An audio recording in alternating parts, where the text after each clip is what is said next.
First of all, I know you're probably going to be looking at this thinking, what the fuck? I was having fun. Hey guys, until somebody picks me up to sponsor me like a VPN or whatever, this video is sponsored by me. That's my merchandise, bunch of stuff, whatever. Links in the description down below. Enjoy the video. It's the first time I've ever attempted to do any kind of layered eye makeup thing. I was watching Leigh Sarian's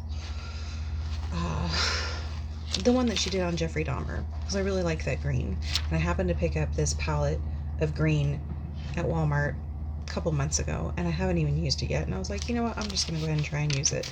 Look, it's been a few weeks, and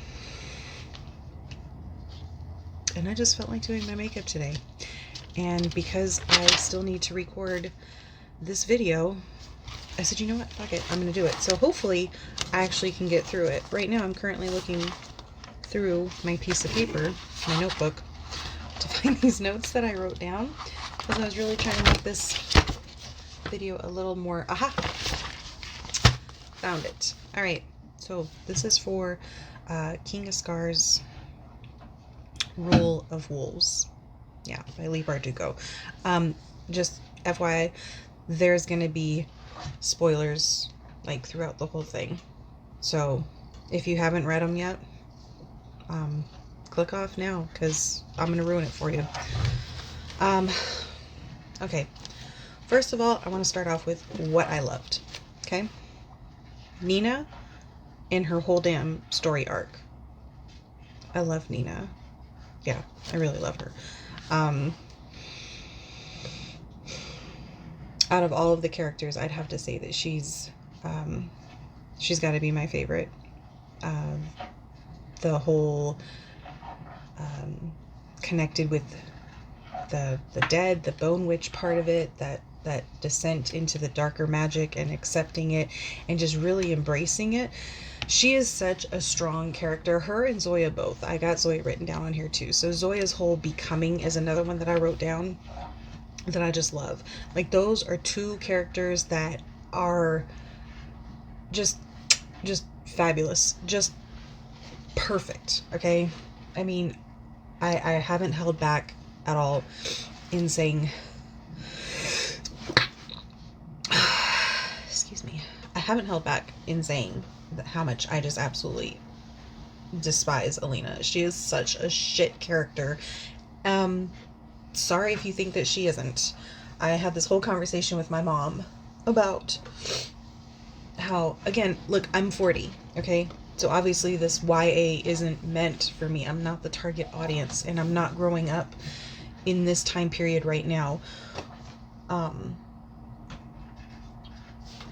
getting ahead of myself, okay? Because I did actually make notes, okay? I just want to say I love Nina. Nina, her whole damn story arc, perfect. Just perfect. Okay. Next thing I wrote down was Nina and Hannah's love story and the way it evolved. Like I said, in the very beginning, in the Shadow and Bone trilogy, where it's like, oh, Nadia and Tamar are lesbian, they're gay, it didn't seem genuine. Now, I also happened to look, after reading all of this and listening to The Language of Thorns, which I absolutely love that. If you haven't listened to that yet, you need to. Or if you haven't read it yet, you need to. Which also, yeah, disclaimer, I've listened to all of these books, and I'm thinking, you know what? I'm probably not going to listen to books anymore.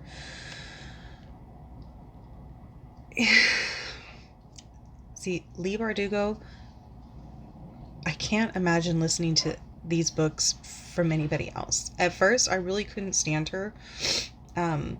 But then it was just, no, it's Alina. I just can't stand Alina. I can't stand Mal. They are shit characters. I hate them so fucking much. But all of the other stories have been beautiful. And I can't imagine somebody besides Lauren Forting narrating them. I just can't. I can't I can't. She does such a good job. I'm listening to another book right now, which I swear to God has got to be fan fiction of this. And it's just so hard for me to even get through it. It's The Bone Witch by, this is going off of memory right now, I'm sorry, Rin Chapuco?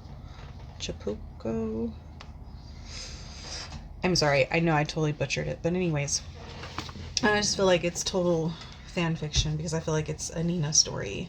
And what's killing the story for me right now is that over dramatic playing of it. When I read a book, I don't hear it like that. I don't hear it like, I don't, oh my God, I don't hear it that way. Which I think is why I hated Shadow and Bone, the whole trilogy, so much. I really think it had a lot to do with the theatrics, the over dramaticness. That's a word. Yeah, I didn't like it. Anyways, okay, the next thing I put down was yeah. So Nina and Hana. Again, this is like the two books together because I finished listening to King of Scars like on a Thursday and Rule of Wolves came out on a Tuesday. So for me, it was like just one continuation. It's like there was no in between time for me to really separate the two. So I might get some details a little bit confused. Anyways, their love story, just like how I loved Jesper's and Wyland's, I loved Nina and Hana's whole story evolution. It was like, they like each other? Oh yeah, they like each other. Ooh, look at them. It's that, I love watching a love story unfold. For me, I love that from the very beginning, from just the jump. I personally love seeing that. Coming in after they've kind of already been flirting and they kind of already like each other, or maybe they already dated before, or whatever it may be, and then getting to hear their story like afterwards, or like, in little flashbacks, that doesn't do it for me. I like the here and now, seeing it happen. I don't know, that's just me. Whatever. Okay, and then Zoya's becoming, the way she just I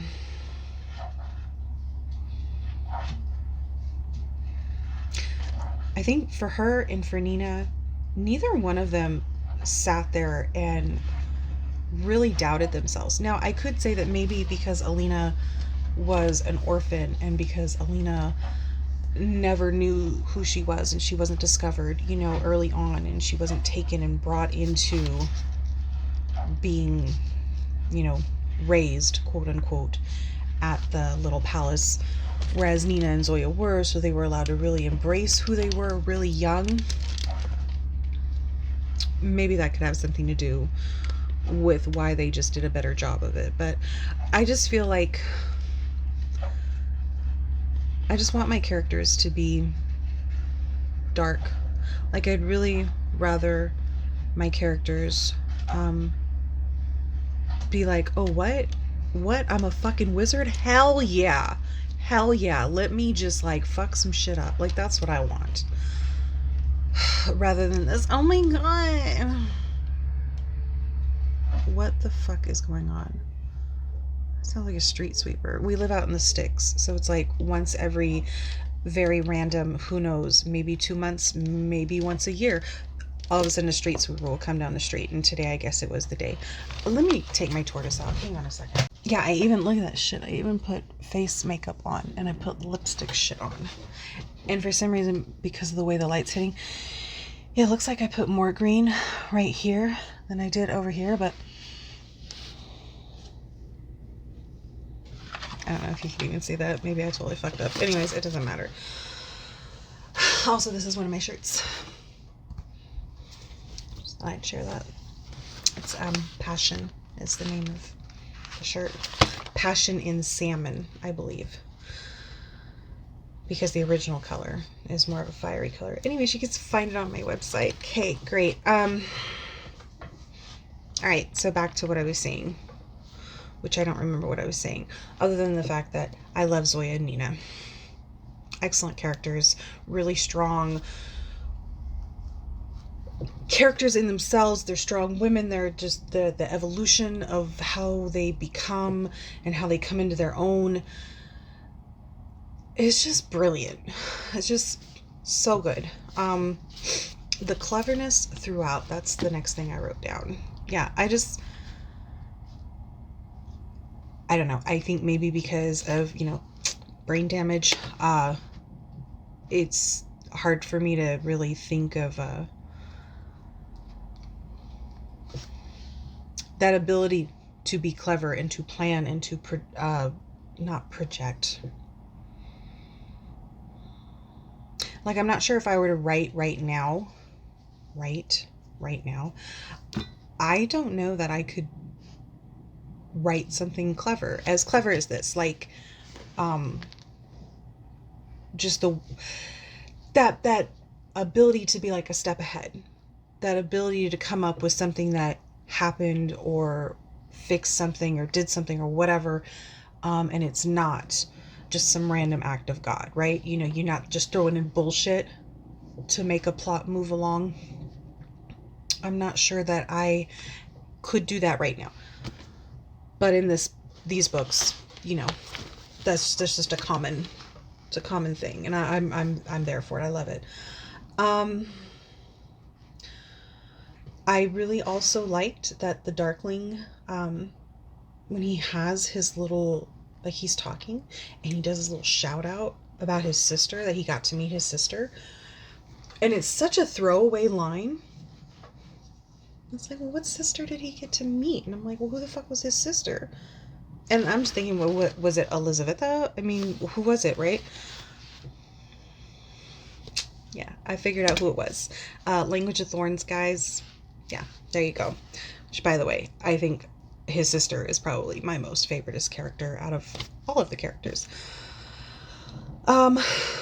Still in what I loved, Isaac dying.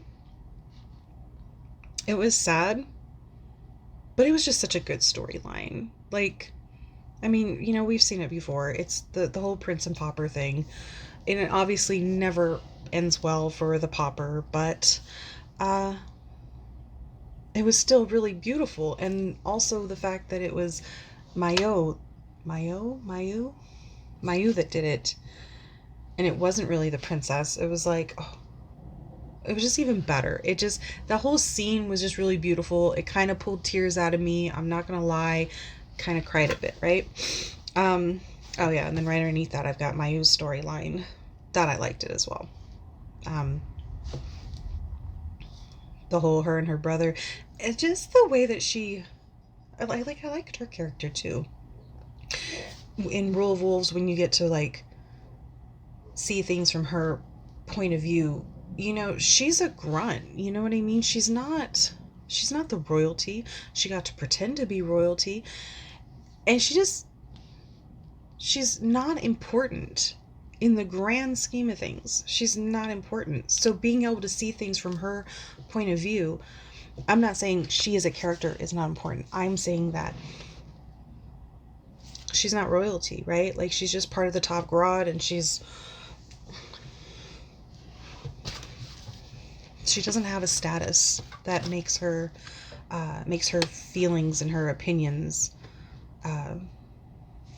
really matter, but she still speaks her mind, and I love her for that. She's awesome. I think that's something that's really done well in these books, is, with the exception of Alina, because I'm gonna stay salty about her forever, so I don't give a shit. But like, all the girl characters are just really strong. Like I said, with the exception of Alina. Alina is such crap. She's okay.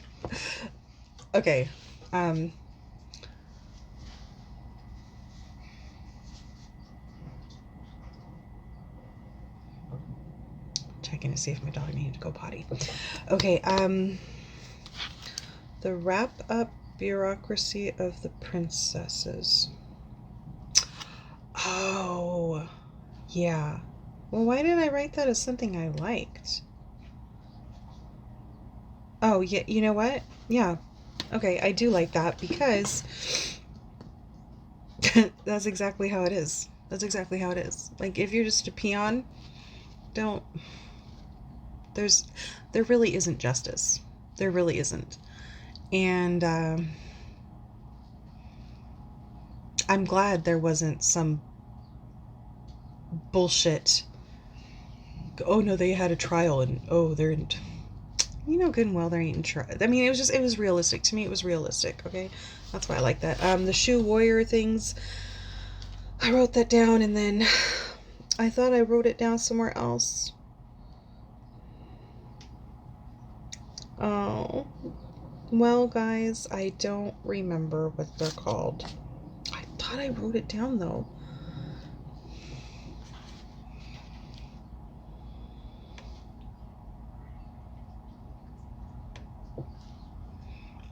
I keep wanting to say the top broad, and that's not who they are. They're like, oh, the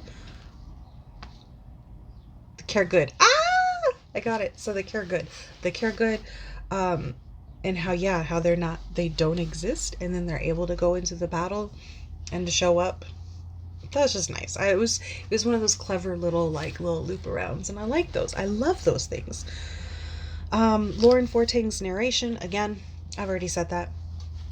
I don't think I could have listened to, I don't think at this point I could have picked up the book and read it, because I just grew so accustomed to hearing her tell the story, and she's just such a beautiful narrator. I just love it. And then last thing I wrote down that I really liked was obviously seeing the other crows, having a chance for Kaz to be in this story. Now here's the thing, in this whole story I understood that this was going to be the end, like book 7, the end of this whole thing. That's what I understood, that this was like the wrap up, and I'm like, okay, cool, of course you're gonna like pull all your threads in, which meant I was expecting to see Alina in this shit. And when she finally makes her appearance, her and Mal, and like, because the Darkling, he's like, oh, but I need to see them, blah blah blah. I'm like, oh man, this is gonna ruin the whole damn book. And then it's a small part, and we don't see Alina again until the very last 3 minutes of the book. And up until those 3 minutes, I was so happy. I was like, all right, I can get over it. Because see, oh my god, okay, I'm totally getting ahead of myself, and I didn't want to do this. I wanted to make this a little bit more cohesive, okay? I'm just going to jump to what I hated, right? The Darkling thread. I hated the whole fucking thing. It wasn't needed. It wasn't needed. You could have took the whole fucking thing out, and the whole story would have just jived still. It would have been just fine. Okay, the whole fucking thing could have came out. But okay, let's say you want to keep the Darkling in, because who doesn't want to keep the Darkling in? Okay, he was already back. After he does the whole, blood of my enemy and blood of my relative, Voldemort rising thing, and he stabs Mal and Alina's hands. Nothing changes. He's still in Yuri's body. He's still the same. And I guess it's implied that maybe at that point he gets his powers back, but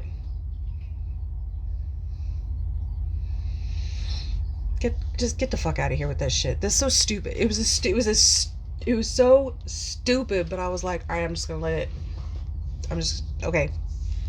To me, it was fan service for people who care about Mal and Alina and the Darkling.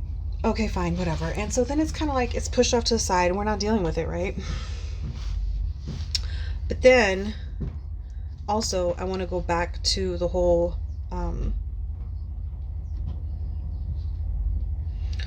find out.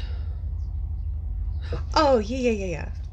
So somebody had actually mentioned in a comment on one of those the audiobook thingies that I'd listened to, had said that you find out they're called Grisha because of Saint Gregory, and that it's actually in King of Scars. And okay, so that's cool. Yeah, I found that out.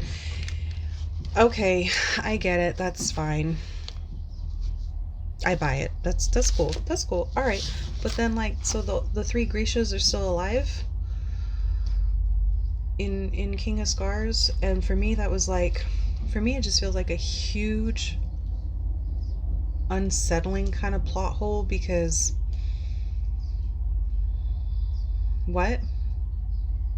And if Elizaveta is the one that's bringing the dark void thingy, that's, you know, the nothing, if you've never seen the Never Ending Story, whatever, but it's basically what it is the nothing is ripping Ravka and everywhere else, but okay.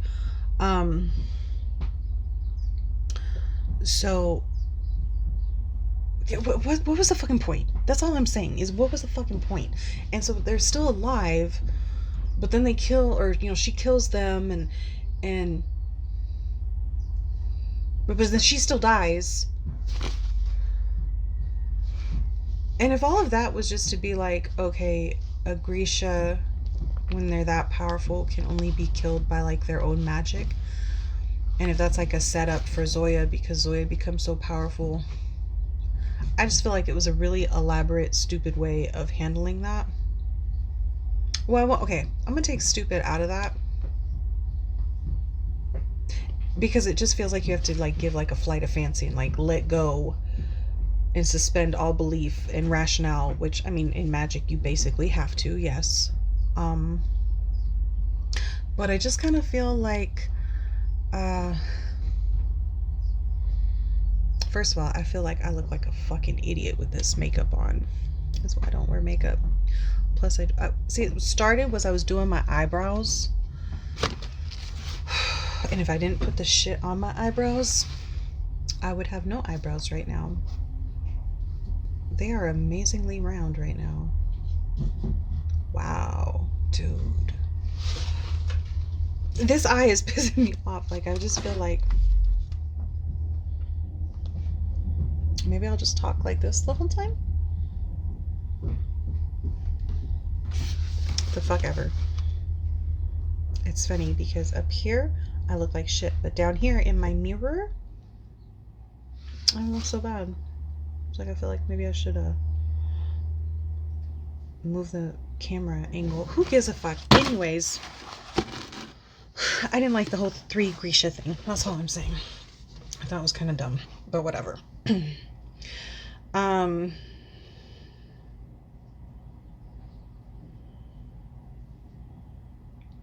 I'm trying to see. Oh, okay. So before I talk about the whole ending and all that, a couple other things that I put on here was the little Lancelot. So the other guy, Demidov, which is so funny. It's so funny because when I heard that last name, I was like, what? What? Because one of my characters in my book, not exactly a throwaway character, kind of important in some respect, you don't really find that out right away, but his last name is Demidov, and I'm like, that's just so weird. That's just because I remember when I wrote down the name Demidov, I like shortened an actual name, and I'd have to look through my notes, and I'm not doing that shit right now. Anyways, the Demidov guy, like, what was really his story? Like, who the hell is he really? I just feel like it wasn't really explained, even though he was mentioned in both books as a contender. And it's just, like, I just feel like that thread was just kind of lost somewhere. Like, it went nowhere. Anyways, yeah, I also feel that, okay. Sorry. So Nikolai, I'm really kind of on the fence, sort of, but not, maybe not really. So he did the right thing with Zoya, probably the best character really besides Nina and Zoya and Kaz. That's what I wrote down. Because I feel like, yeah, I do, I stand by that. I do. I feel like maybe he could have had a better, maybe more time. I don't know. I think his storyline just wasn't fleshed out enough, but I feel like everything that he did, not only was he really smart and clever, and I love him for that, and he's been one of my favorite characters since the Shadow and Bone trilogy. In fact, I feel like he's the one that carried the whole fucking series. And the whole Netflix thing should be about him and Kaz and Nina and Zoya. And Alina should just be left out of it, but whatever. But the way he made it so that, yeah, he could still marry Zoya and Zoya's queen, like, that was the smartest thing he could have done. That was the smartest thing, because of course they can all get behind Zoya, because Zoya is badass, so why not? But yeah, that's my opinion on that one. My biggest gripe is, Harry Potter was 7 books. 7 books. And by book 4, Cedric dies. Cedric's kind of a throwaway character, but he is mentioned in the earlier books. So you do know of his existence. So he's not like written in just for the purpose of dying, just in that book. Like, he's mentioned in the earlier books. And then book 5, Sirius dies. Book 6, Dumbledore. Like, the dude, right? And then by book 7, like, everybody dies. Because what I was thinking as I was finishing up this book, I'm like, dude, am I just confused? Like, why? Like, maybe that's why a lot of people aren't dying, because still nobody of fucking importance died. Again, like, bitch, you're in the middle of a fucking war of all these different countries and nobody is really dying. Okay, Isaac died, that's sad. But he was literally just mentioned and written in specifically to die. The Well Mother, again, written in specifically to die. And then the prince, the Fjordan prince, the one that Hannah ends up becoming, which that's another thing. At first I was like, oh, she trans, this is cool, I love it. But then I was like, well,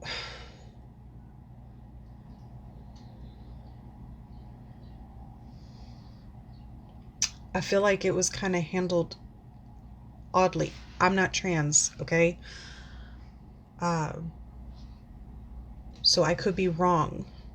This could be a 41-year-old brain having a hard time understanding this. But when she changed herself to look like the prince, Hannah was already described as like this bigger woman, like a more athletically built woman. Tall, athletic. And so she changed what she looked like as far as looking like the prince. And then she binds her breasts. And then she's like, well, I never liked myself in the other body anyways. To me, it's like, bitch, what'd you do? All you did was you bound your breasts and gave yourself a dude face. You already had the shortcut hair. Like, there wasn't anything else that she changed. Now, then again, I'm not trans. And I know I've watched plenty of people and read and listened to, and so I think it's just not my place to speak on it. Maybe that is correct. Whatever. Who am I to question her sexuality? My first impression was like, of course she's trans. All the signs were there. But then my second one was, how the hell is that supposed to work? I think that's just my curiosity. I don't know. I'm going to leave that one alone. I'm happy for them. I think they're beautiful. And I'm so happy that Nina can be happy that she has somebody to love and that loves her. And I just love Nina. So her being happy, it just makes me happy. So I'm good with that.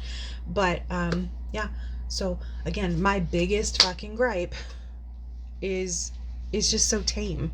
You got a whole war going on and nobody dies. Okay, that's not my biggest gripe. No, my biggest gripe is bringing the fucking Alina back. The last 3 motherfucking minutes of that book. It's like, oh, hey, Alina, come here. I have this idea. I'm thinking about something. You can just leave the Darkling alone. You can just let his redemption arc lay where it's at. No, now you gotta bring in the shittiest fucking character as if her opinion matters, as if she did anything. Every time she needed to pull the trigger, somebody else pulled the trigger for her. She is a shit character. She's shit. She didn't deserve to be happy. She deserves nothing. She doesn't deserve to be consulted. Bitch, what opinion do you have? Fuck off. That's what it is. But anyways, so this was supposed to be a conclusion, and honestly, do I want it to end? No, of course not. I would love to hear more, but I really loved how Rule of Wolves was going, because it was like, yeah, you're just, you know, like this beautiful tapestry, you're just pulling each one and you're pulling it all together, and it's so beautiful. And even if I don't agree with every single thing that's going on, it's ending beautiful. It's beautiful. And then no, now you're gonna go do some bullshit. You can go hunt for this relic heart so that the Darkling can finally sleep. What? No. But damn it, I'm gonna wait for that book to come out, because I want to see, okay, how the hell we handle this. But then again, no, because it's gonna have Alina in it. Give me a book with Ula, okay? Give me a book with her. Give me not just one fucking short story in a book of fucking fairy tales. Give me a whole goddamn fucking story of Ula. Like, make her a main character. Period. That's how I feel. Anyways, I did cover everything on my list. Also, I did put on here the Lives of Saints. I love that. I thought it was darling. I enjoy those little side books. I enjoy them immensely. Tales of Beetle the Bard, Quidditch Through the Ages, Fantastic Beasts and Where to Find Them. Like, all, you know, those little side books. The books that are mentioned within a story, and then you get to actually read the stories. Like, I love that. I love that. That to me, yeah. But so yeah, my two biggest gripes is nobody important died, which made it pretty tame. I don't know if it's still recording. Anyways,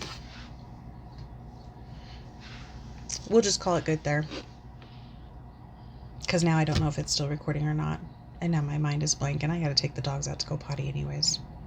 So, thanks for coming. Okay, bye.